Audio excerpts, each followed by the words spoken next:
during the break, we had two calls. We had Brahm and Diana, and they were both saying that they would vote for Trump over Clinton, and even though they both consider themselves liberal Democrats.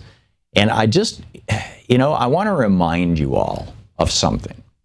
Even though Donald Trump is saying he's not going to touch Social Security, even though Donald Trump is saying he's not going to touch Medicare, even though Donald Trump is saying that he's going to change our trade deals so our factories come back home, these all sound like good things. Even though the two subtexts of Donald Trump's anti-Mexican rhetoric, one of them is a clearly racist subtext, a shout out to the Republican base, but the other is they're taking your jobs. I get all that.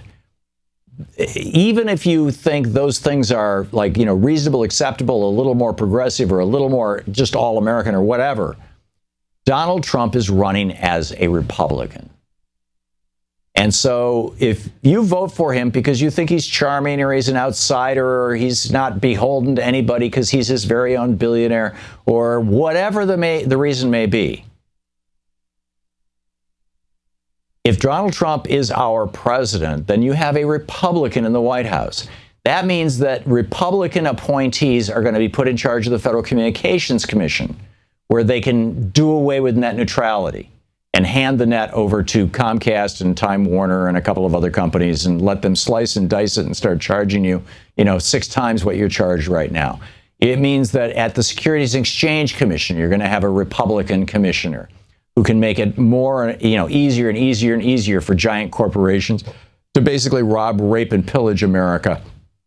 You're going to have at the Department of Labor a Republican appointee who's going to make it harder, maybe even impossible for unions to continue to survive in the United States. If you have a Republican president named Donald Trump, you're going to have a Trump appointee at the head of the Food and Drug Administration. The FDA has been progressively defunded under Republican budget after Republican budget after Republican budget to the point where they're having a hard time keeping track of, where some of our, this listeria outbreak that we had. We talked about this yesterday. You're going to have a Republican appointee at the head of the USDA. The last time that happened, the USDA changed their rules for voluntary inspection of food now, of meat and fish now by the manufacturers rather than, surprise inspections. Not good stuff. You're going to have a Republican appointee as the head of the Fed. You're going to have a Republican appointee as the head of Amtrak. You're going to have a Republican appointee at the head of the post office. You want to see the post office get privatized? Just let Donald Trump become president. He puts a Republican in as the head of the post office. Boom, post office is gone, and all those good union jobs with it. I mean, it just goes on and on and on. Please do not forget these things.